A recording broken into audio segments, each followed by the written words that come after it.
प्यारे भाइयों और बहनों, नमस्कार। पिछले सप्ताह श्री अमरनाथ गुफा के पास फ्लैश फ्लड के कारण कई श्रद्धालु असमय हमसे बिछुड़ गए। उनकी पवित्र स्मृति को मैं श्रद्धांजलि देता हूं और उनके परिजनों के प्रति भी शोक संवेदना व्यक्त करता हूं। मैं जम्मू कश्मीर पुलिस, केंद्रीय पुलिस बलों, आर्मी, एनडीआरएफ, एसडीआरएफ तथा जम्मू कश्मीर प्रशासन और आपदा प्रबंधन से जुड़े सभी अधिकारियों और कर्मियों को हृदय से साधुवाद देना चाहता हूं, जिन्होंने बड़ी तत्परता से अनेकों जिंदगियों को बचाने के लिए कठिन परिस्थिति में भी ऑपरेशन पूरा किया तथा सेवा की एक नई मिसाल कायम की। स्थानीय निवासियों का भी मैं बहुत आभारी हूं, जिन्होंने पूरी संवेदनशीलता के साथ इस पूरी प्रक्रिया में भारी सहयोग किया। यात्रा एक बार पुनः शुरू हो गई है और मैं बाबा अमरनाथ से सभी यात्रियों की कुशलता की प्रार्थना करता हूं। पिछले सप्ताह ईद का त्योहार बड़ी धूमधाम से मनाया गया। त्याग एवं भाईचारे का यह पवित्र त्योहार समस्त जम्मू कश्मीर के निवासियों के जीवन में खुशियां और समृद्धि लाए, मैं ऐसी कामना करता हूं। पिछले कुछ महीनों में नई पीढ़ी के लिए अनेक ऐसे अभिनव कार्यक्रम शुरू किए गए हैं जो उन्हें समाज की भलाई एवं राष्ट्र निर्माण के लिए प्रेरित करेंगे। नए के निर्माण के लिए श्रम चाहिए, शक्ति चाहिए तथा नया आकाश तथा नए शिखर छूने की कल्पना चाहिए। आजादी का अमृत महोत्सव हमें इसके लिए चिंतन करने का अवसर देता है। पिछले 2 महीने में श्रीनगर में 147 कार्यक्रम आयोजित किए गए थे, जिसमें हजारों युवाओं और बच्चों ने भाग लिया। Fit India, freedom run, Bharatvarsh के स्वर्णिम इतिहास एवं संस्कृति के जरिए देश की तरक्की में महत्वपूर्ण योगदान देने वाली हस्तियों, स्वतंत्रता संग्राम के गुमनाम नायकों से उन्हें परिचित कराया गया। युवाओं में जनभागीदारी की समग्र भावना का प्रसार करने के लिए विभिन्न डिपार्टमेंट्स ने पिछले कुछ महीनों में 47 कार्यक्रम आयोजित किए हैं। सभी युवाओं ने समाज के सामर्थ्य को नई गति देने के लिए चलाए जा रहे इस अभियान में बढ़ चढ़कर हिस्सा लिया है और सामाजिक न्याय, सामाजिक समरसता पर आधारित एक जीवंत समाज के संकल्प को अधिक सशक्त बनाने की पहल की है। बडगाम में रूरल डेवलपमेंट डिपार्टमेंट ने सभी पंचायतों में जनभागीदारी अभियान चलाया है, जिसमें लगभग 35,000 लोगों ने सामूहिक प्रयासों से सामान्य जन की भलाई के कार्यों में हिस्सा लिया। आजादी के अमृत महोत्सव के अंतर्गत बडगाम में 783 कार्यक्रम आयोजित किए गए थे। मुझे अत्यंत प्रसन्नता है कि इन कार्यक्रमों में विमेन एम्पावरमेंट के लिए सभी सरकारी विभागों ने नए के सृजन की संभावनाओं से संबंधित नीतियों पर कार्य शुरू किया है। उधमपुर डिस्ट्रिक्ट एडमिनिस्ट्रेशन ने गुड गवर्नेंस को सशक्त बनाने, प्रशासन एवं जनता की उम्मीदों के बीच फासले को कम करने के लिए गांव-गांव में बीम्स एम्पावरमेंट पोर्टल के बारे में जागरूकता अभियान शुरू किया है। इस पोर्टल के माध्यम से गांव का प्रत्येक नागरिक यह जानकारी प्राप्त कर सकता है कि उसके गांव में कितनी सरकारी योजनाएं चल रही हैं तथा उन प्रोजेक्ट्स पर कितना पैसा खर्च हो रहा है। पारदर्शी तथा जनता के प्रति उत्तरदायी शासन व्यवस्था नागरिक तथा प्रशासन के बीच एक विश्वास का बंधन है और यह व्यवस्था सुनिश्चित करती है कि सभी योजनाओं का लाभ आवाम के गरीब से गरीब व्यक्ति तक पहुंचे।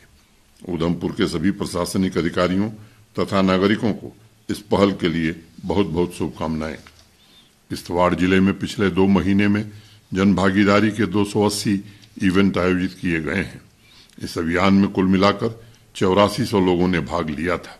पिछले महीने 2 पदयात्राएं भी आयोजित की गई थीं, जिसमें 500 युवाओं ने भाग लिया था तथा आकांक्षाओं से भरे जन समुदाय को समाज के प्रति कर्तव्यों से भी जागरूक कराया गया। सभी 20 जिलों में जनभागीदारी तथा हर क्षेत्र में हो रही तीव्र सामाजिक एवं आर्थिक प्रगति तथा उपलब्ध अवसरों के बारे में जानकारी देने के लिए अनेक कार्यक्रम चलाए जा रहे हैं। आज गांव-गांव में आर्थिक विकास में रोड़े अटकाने के लिए जिम्मेदार कारणों की पहचान की जा रही है और उसके अनुसार कार्यप्रणाली में आवश्यक परिवर्तन किया जा रहा है। युवा प्रतिभाओं को निखारने के लिए, जीवन के नए सार्थक मूल्य स्थापित करने के लिए निरंतर प्रयास किए जा रहे हैं। स्टार्टअप्स के इकोसिस्टम में गतिशील परिवर्तन के लिए यूटी की रैंकिंग में जम्मू कश्मीर टॉप परफॉर्मर बनकर उभरा है। नई इंडस्ट्रियल पॉलिसी के माध्यम से हम जिलों में भी स्टार्टअप इकोसिस्टम विकसित करने पर ध्यान केंद्रित कर रहे हैं। उन युवाओं की मदद की जा रही है जिनके पास इनोवेटिव आइडियाज हैं और उन आइडियाज को प्रोडक्ट तथा सर्विसेज में परिवर्तित करने की क्षमता है। पिछले 1.5 सालों में एंटरप्रेन्योरशिप को बढ़ावा देने में हमने एक लंबा सफर तय किया है। विमेन एंटरप्रेन्योर्स की कैपेसिटी बिल्डिंग, बिजनेस स्केल को बढ़ाने के लिए सुनियोजित तरीके से कार्यक्रम चलाए जा रहे हैं। बारामूला की रहने वाली साइमा खान स्टेप इन नाम से टेक्नोलॉजी इंस्टीट्यूट चला रही हैं और accounting, multimedia, fashion designing, animation जैसे 10 कोर्सेज के माध्यम से युवाओं को प्रशिक्षित करके उन्हें रोजगार के अवसर उपलब्ध करा रही हैं। स्टेप इन ब्रांड की हैंड होल्डिंग, मार्केट लिंकेज के लिए प्रशासन द्वारा भी मदद किया जा रहा है और मुझे पूरी उम्मीद है कि साइमा की सक्सेस स्टोरी अन्य महिला एंटरप्रेन्योर्स को भी प्रेरित करेगी। पीरबाग श्रीनगर की रहने वाली मदीहा ने पढ़ाई करते हुए सीरीन एरोमेटिक्स नाम से कंपनी शुरू की और उन्होंने natural skin care products launch किया है। उन्हीं की तरह श्रीनगर की मलिका शाह ने कश्मीर वैली के हर्ब और ऑर्गेनिक प्रोडक्ट को राष्ट्रीय अंतर्राष्ट्रीय बाजार में उपलब्ध कराने के लिए ब्यूटी प्रोडक्ट्स का ब्रांड लॉन्च किया है। पिछले वर्ष प्रशासन द्वारा चलाए जा रहे हौसला कार्यक्रम में मलिका का सिलेक्शन हुआ था और उन्हें बिजनेस स्केल को बढ़ाने के लिए ट्रेनिंग तथा आवश्यक मदद दी गई।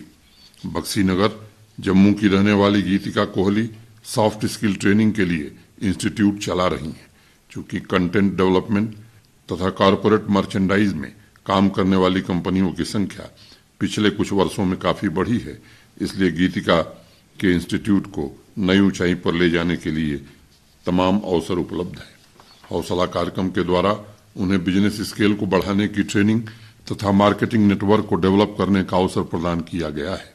जम्मू की रहने वाली पायल शर्मा ने जेके एरोमेटिक हर्ब्स नाम से अपना स्टार्टअप शुरू किया है।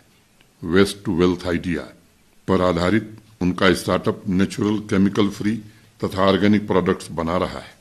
विमेन एंटरप्रेन्योर्स की श्रेणी में जम्मू कश्मीर का पहला स्टार्टअप वेंचर है जिसे केंद्र सरकार ने मान्यता दी है। पायल तथा साइमा जैसी अनेक विमेन एंटरप्रेन्योर्स हैं जिन्होंने विभिन्न क्षेत्रों में अपनी अलग पहचान बनाई है। समाज में बदलाव लाने तथा जीवंत इकोसिस्टम में महिला उद्यमशीलता को बढ़ावा देकर उन्होंने उत्कृष्ट उदाहरण पेश किया है।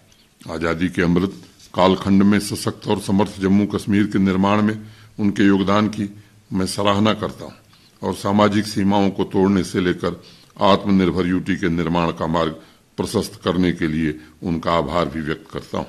2 महीने पहले आवाम की आवाज में मैंने आप सभी को कहा था कि बैंकिंग सुविधा का विस्तार किया जाएगा तथा उसे और व्यापक बनाकर नए आइडियाज पर आधारित बिजनेस को पूरा सपोर्ट दिया जाएगा। सभी गांवों में 100% बैंकिंग सुविधा के सैचुरेशन के साथ आज हम न केवल बिजनेस इकोसिस्टम को आधुनिकीकरण की तरफ ले जा रहे हैं बल्कि दूर दराज के गांवों को भी दिल्ली तथा मुंबई के बाजारों के करीब लाने की कोशिश कर रहे हैं।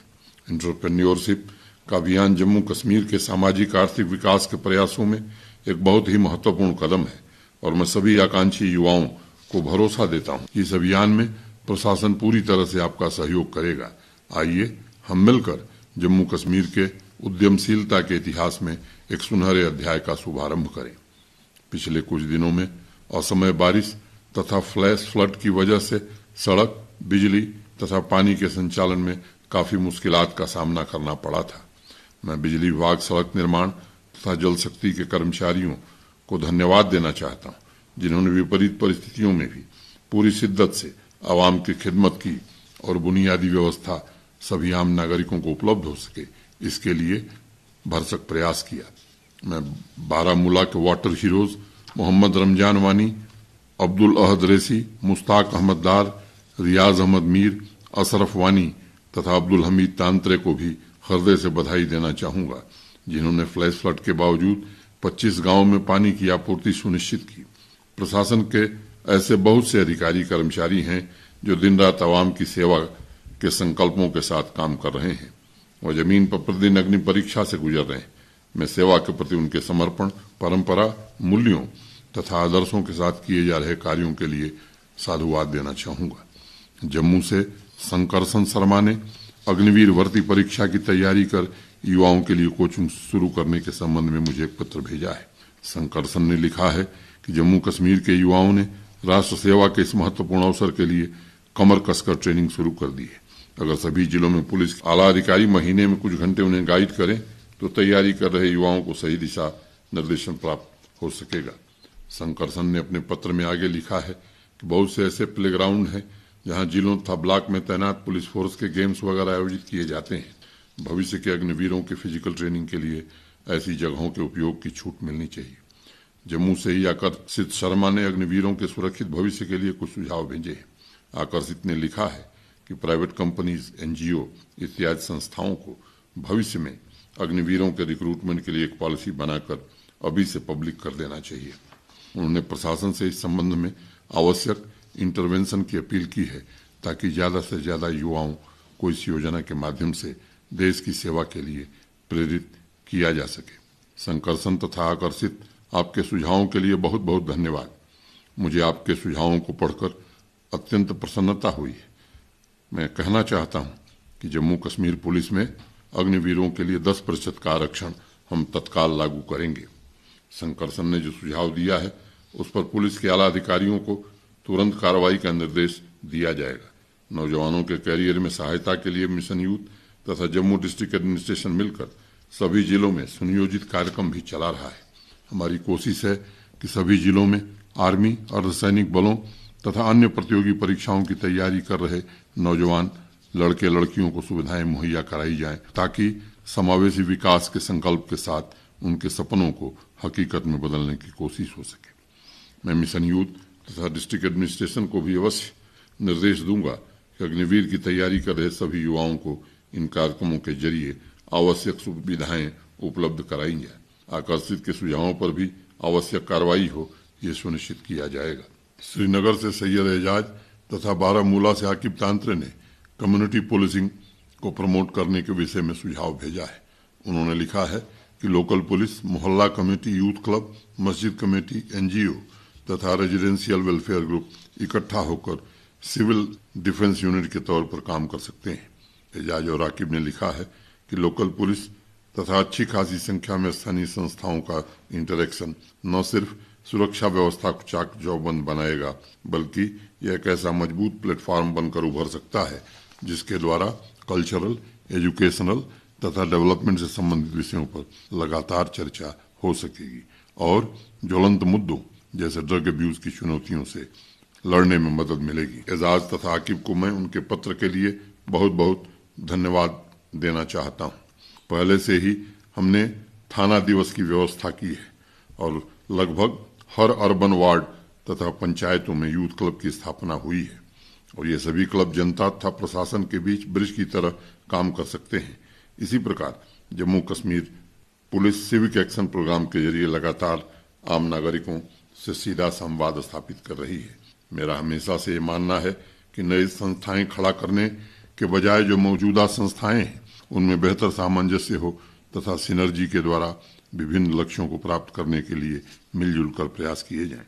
मैं मिशन यूथ तथा पुलिस के अधिकारियों को निर्देश दूंगा कि आप दोनों के सुझावों के आधार पर बेहतर रणनीति बनाकर मौजूदा व्यवस्था में ज्यादा से ज्यादा लोगों की साझेदारी सुनिश्चित की जाए और उसकी रूपरेखा पर विचार करके सभी गांवों तथा शहरों में इस कार्यक्रम को चलाया जाए। मैं मानता हूं कि सामाजिक बुराइयों की चुनौती से लड़ने की जिम्मेदारी केवल प्रशासन तथा सरकारी अधिकारियों की नहीं है बल्कि इस प्रयास में आप सभी की पूरी भागीदारी आवश्यक है। मैं इस जन भागीदारी के संबंध पर विशेष बल देता हूं क्योंकि प्रशासन तथा जनता दोनों का लक्ष्य एक विकसित समाज की स्थापना करना है। प्रशासन तथा नागरिकों की भूमिकाएं एक दूसरे की पूरक हैं जिनका साझा दायित्व जन कल्याण को बढ़ावा देना है। जिस प्रकार प्रशासन की लोगों के प्रति जवाबदेही है उसी तरह प्रत्येक व्यक्ति भी समाज के प्रति जवाबदेह है। समाज में वर्तमान क्षमताओं को बढ़ाने तथा प्रगतिशील सुधार के लिए सिर्फ नीतियां महत्वपूर्ण नहीं है बल्कि हर एक व्यक्ति की पहल भी आवश्यक है। एक छोटी सी कहानी है। एक युवा समुद्र के किनारे घूमने गया था। वहां उसे बहुत सी साफ सुथरी शीतल हवा का एहसास हुआ। उसने सोचा कि शहर में रहने वाले जो लोग हैं उनके लिए इस समुद्र से हवा भेजे जाने की व्यवस्था होनी चाहिए ताकि शहर के प्रदूषण से मुक्त ताजगी वाली हवाएं उन्हें उपलब्ध हो सकें। अपने इस नायाब प्लान को टेस्ट करने के लिए उस नौजवान ने एक स्टील की बड़ी पेटी मंगाई, उसमें हवा भरा और ताला लगाकर अपने एक दोस्त को कुरियर कर दिया। उसने साथ में एक पत्र भी लिखा कि दोस्त, मैं तुम्हें समुद्र से अत्यंत ताजी तथा शीतल हवा भेज रहा हूँ। तुम अवश्य ही शहर की प्रदूषित हवा से उब गए होगे। अगर तुम्हें अच्छा लगेगा तो सरकार से कहकर समुद्र से हवा भेजने के कार्यक्रम का अनुरोध किया जाएगा। उस नौजवान के मित्र को पेटी और पत्र दोनों मिल गए। उसने पहले पत्र पढ़ा और फिर पेटी खोली। पेटी तो खाली थी, उसमें कुछ नहीं था। फिर उस नौजवान के मित्र ने वापस पत्र लिखा कि पेटी मिल गई। बहुत सुंदर पेटी है, लेकिन हवा को पेटियों में नहीं भरा जा सकता। हाँ, अगर तुम चाहो तो हम सरकार के साथ मिलकर अपने ही शहर में समुद्र के किनारे जैसा वातावरण अवश्य तैयार कर सकते हैं। पेटी से हवा भेजने की योजना को छोड़कर तुम जल्दी से वापस आ जाओ ताकि इस कार्य को शुरू किया जा सके। प्यारे भाइयों और बहनों, ताजी हवा पेटी में भरकर नहीं भेजी जा सकती और उसके लिए प्रशासन तथा समाज के पुरुषार्थ को मिलकर बेहतर वातावरण तैयार करना होगा। समाज को एक नई दिशा में गतिमान बनाने के लिए एक एक व्यक्ति में संकल्पों के दिए का जलना आवश्यक है। हमारे हाथ में जीवन का बहुत बड़ा उपहार है और उसे जीने की सबसे बड़ी कला इस बात में है कि कैसे इसे सृजन में लगाया जाए। दूसरों की भलाई, अपने साथ समाज की प्रगति ही जीवन को जीने की एकमात्र पद्धति है। अनंतनाग से रईस अहमद भट्ट ने ग्रामीण इलाकों में गार्बेज डिस्पोजल के संबंध में एक पत्र भेजा है। रईस ने लिखा है कि गार्बेज डिस्पोजल तथा मैनेजमेंट प्लान अक्सर शहरों को ध्यान में रखकर बनाए जाते हैं तथा ग्रामीण इलाकों की तरफ ध्यान नहीं दिया जाता है, जिसकी वजह से गांवों में लोग खुले मैदानों, नदियों तथा तालाबों में कूड़ा फेंकते हैं। रईस ने लिखा है कि इन आदतों की वजह से बहुत से गांवों को आज वाटर पॉल्यूशन की समस्या से जूझना पड़ रहा है। उन्होंने सभी गांवों में वर्मी कंपोस्ट यूनिट शुरू करने का भी सुझाव भेजा है। रईस, आपके पत्र के लिए बहुत बहुत शुक्रिया। जम्मू कश्मीर का कार्यभार संभालने के तुरंत बाद ही मैंने गांवों में गार्बेज डिस्पोजल मैनेजमेंट के लिए जन भागीदारी के माध्यम से कार्यक्रम शुरू किया था। सभी पंचायतों में सुनिश्चित किया गया था 2 गार्बेज बिन्स रखे जाएंगे जो सॉलिड तथा लिक्विड वेस्ट के लिए होंगे। उनके निस्तारण के लिए सभी पंचायतों से आग्रह किया गया था कि मनरेगा में लेबर कंपोनेंट का इस्तेमाल इस व्यवस्था के लिए किया जाए। इसके पश्चात मैंने कई पंचायतों का दौरा भी किया था। अखनूर की एक महिला सरपंच साहिबा ने तो अनोखा प्रयोग करते हुए गार्बेज मैनेजमेंट के लिए पूरे गांव में सुविधा शुल्क भी लगा दिया था। इसके अलावा प्रशासन ने सभी गांवों में हर गांव स्वच्छ गांव नाम से अभियान भी चलाया, जिसमें पंचायत प्रतिनिधियों को शामिल करके गार्बेज मैनेजमेंट के बारे में पूरी जानकारी आम नागरिकों के लिए अवेयरनेस कैंपेन चलाया गया था। प्रशासन गांवों में बेहतर वातावरण, साफ पानी के स्रोतों के लिए पूरी तरह से संवेदनशील है। मैंने सभी पंचायत प्रतिनिधियों को पूरी तरह आश्वस्त किया है कि गार्बेज मैनेजमेंट से संबंधित सभी कार्यों में उन्हें प्रशासन का पूरा सहयोग मिलेगा। प्रशासन का रूरल डेवलपमेंट डिपार्टमेंट इस पूरे अभियान को कोऑर्डिनेट कर रहा है। स्वच्छता गांवों तथा शहरों को स्वस्थ रखने का अचूक हथियार है। मैं आज के इस कार्यक्रम के माध्यम से सभी श्रोताओं से भी कहना चाहूंगा कि आप लोग मिलकर इस अभियान में प्रशासन का साथ दीजिए।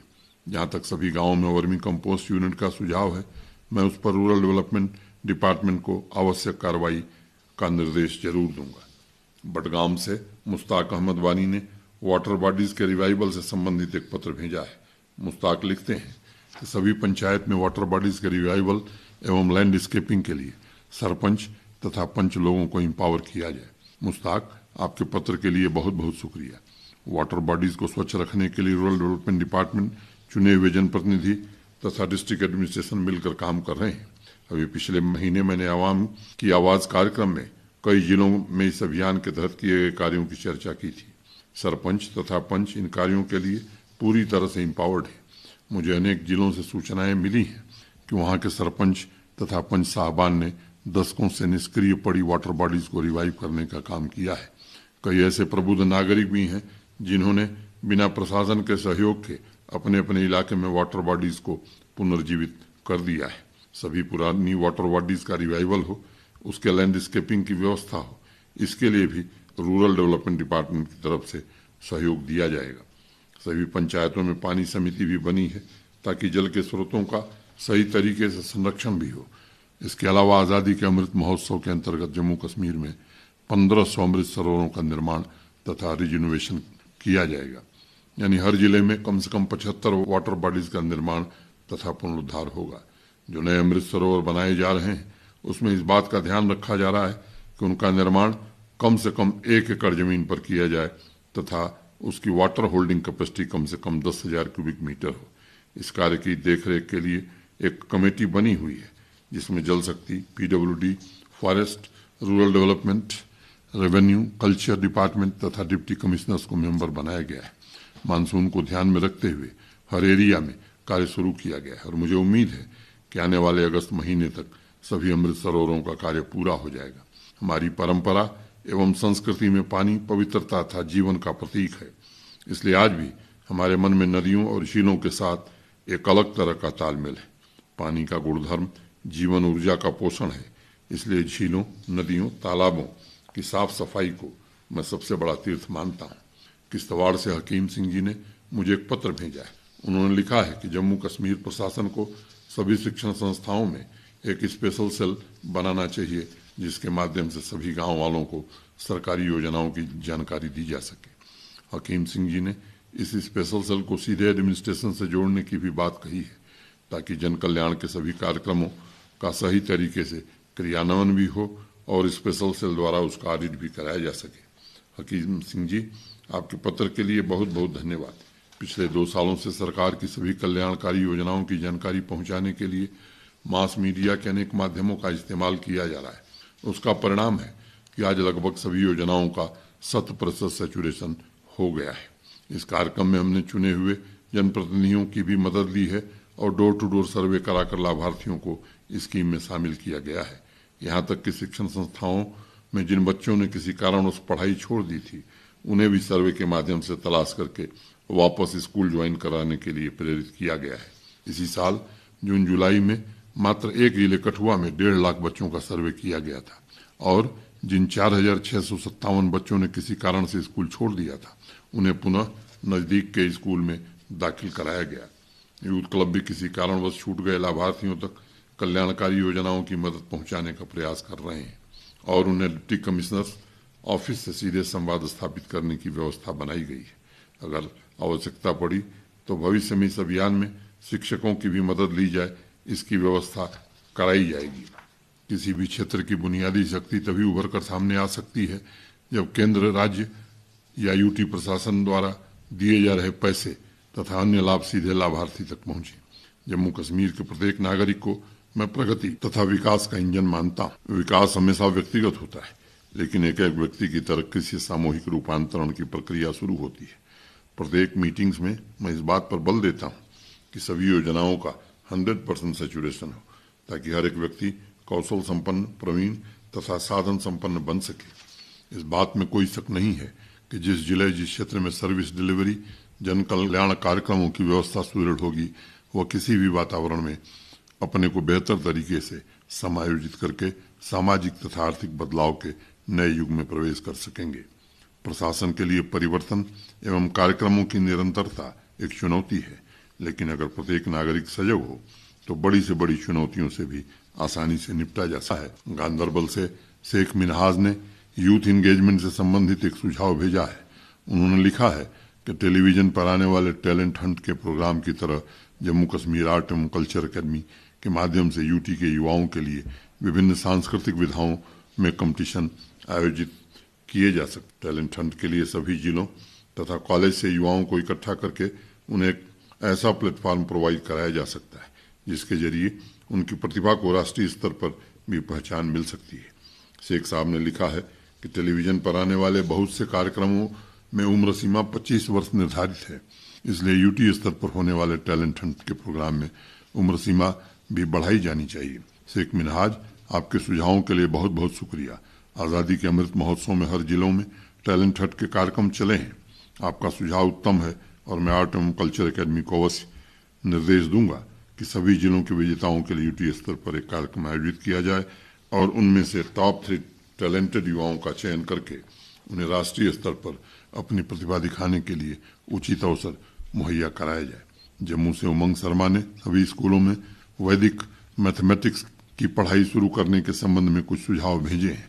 उन्होंने लिखा है कि आर्यभट्ट, ब्रह्मगुप्त तथा भास्कर का आधुनिक मैथ्स में बहुत बड़ा योगदान है, लेकिन इन महान व्यक्तित्वों के बारे में स्टूडेंट्स को जानकारी नहीं है। उन्होंने आगे लिखा है कि यजुर्वेद तथा भास्कर की लीलावती पुस्तक तथा ऋग्वेद के मैथ से संबंधित सूत्र के बारे में भी कोर्स तथा अन्य किताबों में कोई जानकारी उपलब्ध नहीं कराई जा रही। उमंग ने सुझाव दिया है कि सप्ताह में कम से कम एक दिन 1 घंटे के लिए वैदिक मैथमेटिक्स तथा उसके योगदान के बारे में छात्रों को जानकारी दी जाए। उन्होंने लिखा है कि इन क्लासेस के लेक्चर इस तरह डिजाइन होने चाहिए ताकि हम अतीत की तरफ देखकर भविष्य की चुनौतियों का मुकाबला करने वाले स्टूडेंट्स तैयार कर सकें, न कि वह पुरानी पद्धति के ढर्रे पर चलने वाले बने। उमंग, आपके सुझावों पर मैं जम्मू कश्मीर स्कूल बोर्ड को विचार करने तथा आवश्यक कार्रवाई का निर्देश दूंगा। मैं मानता हूं अतीत से ही भविष्य की संभावनाओं की मुलाकात संभव है। हर एक नौजवान को दृष्टा और सृष्टा दोनों रोल निभाने की जरूरत है ताकि अतीत की अच्छी बातों को देखकर समझकर वो बेहतर भविष्य का निर्माण कर सके। प्यारे भाइयों और बहनों, अगले महीने 15 अगस्त को स्वतंत्रता दिवस धूमधाम से मनाया जाएगा। ये हमारे लिए सबसे पवित्र और महत्वपूर्ण त्योहार है। हमारे महान स्वतंत्रता सेनानियों ने तथा पिछले 75 साल में अनेक पीढ़ियों ने प्रबल संघर्ष किया और हमारे विकास का मार्ग प्रशस्त किया। आजादी के इस महा उत्सव के लिए जिन्होंने अपने प्राणों की आहुति दे दी, उन्हें भी स्मरण करने का दिन है। इस कार्यक्रम के माध्यम से मैं सेना, अर्धसैनिक बल तथा पुलिस के वीर सिपाहियों के प्रति भी श्रद्धांजलि अर्पित करता हूं और उन्हें सत नमन करता हूं। स्वाधीनता के महायज्ञ में शामिल महान नेताओं के सच्चे उत्तराधिकारी बनकर आइए इस पवित्र त्योहार को हम हर्षोल्लास के साथ मनाएं। बहुत बहुत धन्यवाद। नमस्कार।